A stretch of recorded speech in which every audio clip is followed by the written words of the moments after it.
c'est un métier, voyant, Oui, médium, oui.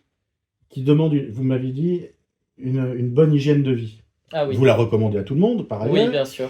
mais il y a une lourdeur, je suppose, que vous Exactement. devez en permanence supporter. Oui, Vous m'avez même dit, avant, quand on a préparé cette interview, que c'était un métier à risque, voyant. oui, bien sûr. Expliquez-nous ça.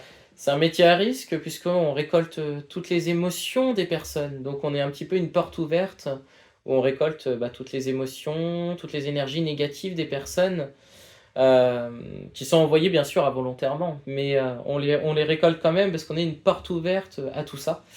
Et donc faut pouvoir, c'est pour ça que c'est très important de se purifier, d'avoir dans la vie privée une très belle vie à côté, hein. Je reviens toujours en contact avec la nature, avec euh, Donc ça, hygiène de vie. c'est un moyen d'aller évacuer. Voilà, exactement. Et des fois, ça vous plombe les journées d'avoir quelqu'un qui est... Typiquement, qu'est-ce qu'on viendrait vous raconter qui vous plomberait votre journée en disant oh là là, c'est lourd ça. Non, moi, Les gens se confient à vous. oui, oui, parce qu'en général, c'est des personnes très ouvertes, en plus que j'accueille.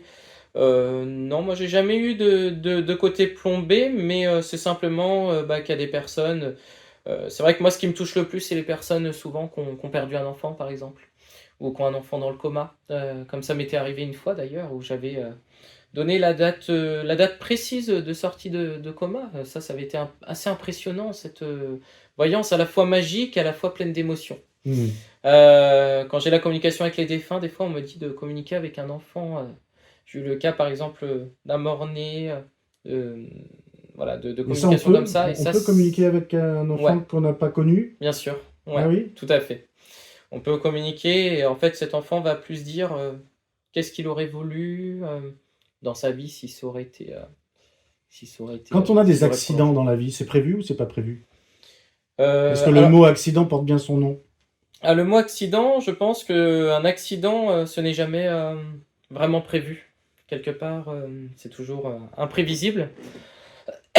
C'est toujours un peu imprévisible un accident. Maintenant, si ça devait se passer comme ça, c'est qu'il y a quand même une raison derrière. Oui.